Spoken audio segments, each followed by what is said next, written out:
Hey, what's up? It's your boy Sirr of the 2020 Podcast LLC, and I'm here today with Miss Ileasa Hudson of Ileasa Hudson Custom Fashions. How you doing today? I'm great. How are you? I can't complain. Listen, I know it was kind of last minute that we got everything together, so I'm glad that you took time out of your day to do this interview because I spoke with you before at work, and once you told me what you did, I was like, yo, we definitely got to highlight you. So I appreciate you taking time out your day, man. I thank you for allowing me to be up here. Hey, that's what it's about. So we're going to hop into it because I know you got stuff to do. So if you could, just tell us what Ileasa Marie's Custom Fashions is all about. Okay, so Ileasa Marie Custom Fashions, of course, is custom clothing. Anything that you have an idea of, I can, put it together. I can style you. I also sell necklaces, pocketbooks, and that's about it. Okay. And how long have you been in the business? To be honest with you, I went to school for fashion design. That was in 2014. Okay. But I just really started getting back into it. You have a kid and that kind of slows you down for a minute. Yeah. But I finally just started getting back into it. Okay, that's cool. Where'd you attend school? The Art Institute in Charlotte. Okay. All right. That's what's up. So yes, listen, sir. I understand, going to school to do this and then, life happens and then you have to make adjustments, which I completely understand.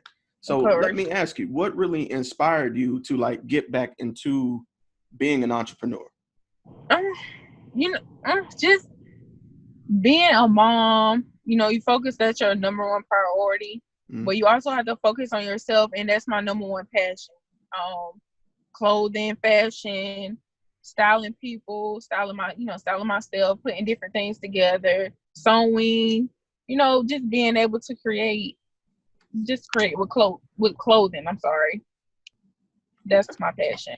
Been my passion ever since 8th grade. Man, so it goes back. Yeah. Okay. So let me ask you this, along this way, you know what I'm saying? You went to school for fashion. That was your heart and passion. Was there any obstacles along the way up to this point from 2014 up to now that really kind of helped shape your idea of what business is? Yeah, I mean, even personal experiences, as far as even going into stores and even being in the South, because I'm in Florence, South Carolina. So we're very limited down here. It's not too much with being able someone to style you, going in, getting custom, custom clothing, just different, type of stuff with fashion. It's very limited. We don't have that here. So I have the opportunity, to bring it here and so people can see different stuff. That's cool. And experience different things with clothing, yeah. You know what I'm saying? And it sounds like you're in the right area for it. If it's not a lot of opportunity. Most definitely. Huge lane for you. So yeah, I think that works in your favor. Yes. All right. So let me ask you a little bit more of a personal question. With you stating, being a mom and having to adjust with that and being an entrepreneur, how do you manage to balance that, personal life and work? I'm still really getting used to it. After work, you have your time for work. After work, I'm trying to fulfill orders, answer calls, text messages, and also trying to be a mom at the same time. So it's all about your time, your schedule, time management. I heard that. Yeah, gotta have good time management. So far, over the course of, the last few years of doing this, is there any one memory that you would say has been the most memorable for you? The most memorable, as far as your business, with my business, something memorable. When I first, you have to, how do they say it? You have to spend money to make money. Spend money to make money, right? So I'm big on prayer and timing. So it's I finally the timing is always right. I finally got to a time, you know how you want to do things quicker than you want to do it. But with all this stuff going on in 2020, it's a great year for me, even though, you know, everything is going on with the pandemic. And this was just my year as far as spending money. So I was like, you know, how am I gonna get this money to fund this and do that? And it just came out of nowhere, and it really helped. And I started my business from there. All right, yeah. Right now is the perfect time for creators and business owners. Definitely. Because when you got nothing but time and no distractions, it gives you a chance to kind of refine your craft and, you know, get stuff done that you normally couldn't because you're not distracted anymore. A lot of stuff. It's the perfect time to be an entrepreneur if that's what you want to do. Absolutely. So let me ask you another question. And I like to call this my long-term question. And I'm kind of infamous for this. Okay. So if you need a moment to think about it, I completely understand. I'll edit it out.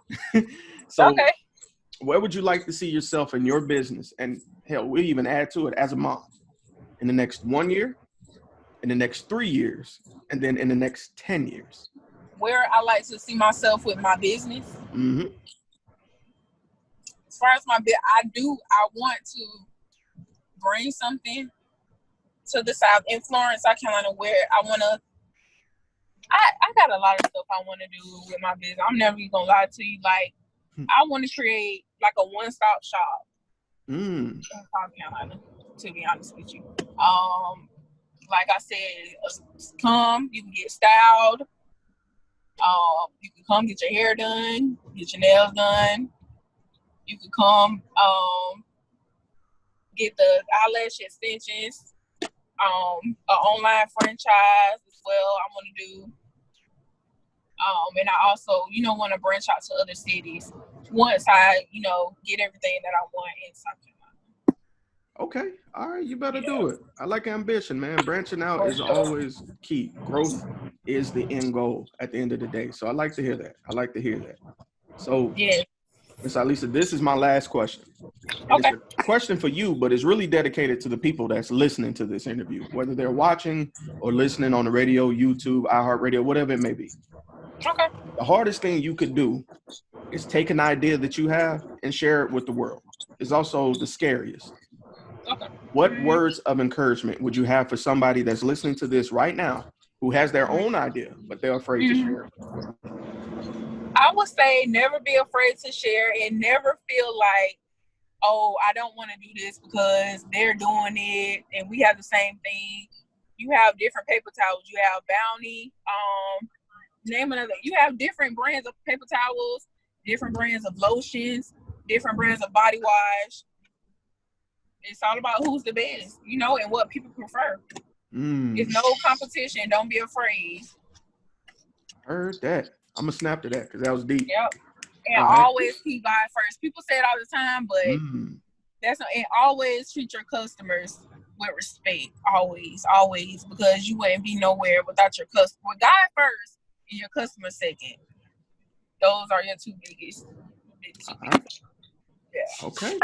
Well, Ms. Hudson, if anybody wants to get in contact with you, whether it be about Ileasa Marie's custom fashions, or they might have just some business questions, or they might want to do business with you, how could they get in contact? They can get in contact with me at Ileasa Marie Custom Fashions on Facebook. You spell Ileasa, I-L-E-A-S-A. Or you can follow me on Snapchat at Wale Trill. Or you can follow me on Facebook.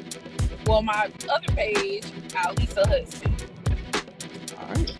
Ms. Hudson, again, thank you for taking time out of your day to do this interview. This has been spectacular. I really appreciate you. Thank you. I appreciate you having me up here. Okay, no problem. And this has been your boy, Sirr. Another Business Minute 2020 Podcast LLC. You already know what it is, and we out. Bye. That's it. Awesome work, yo. Good stuff. I did good. Yeah.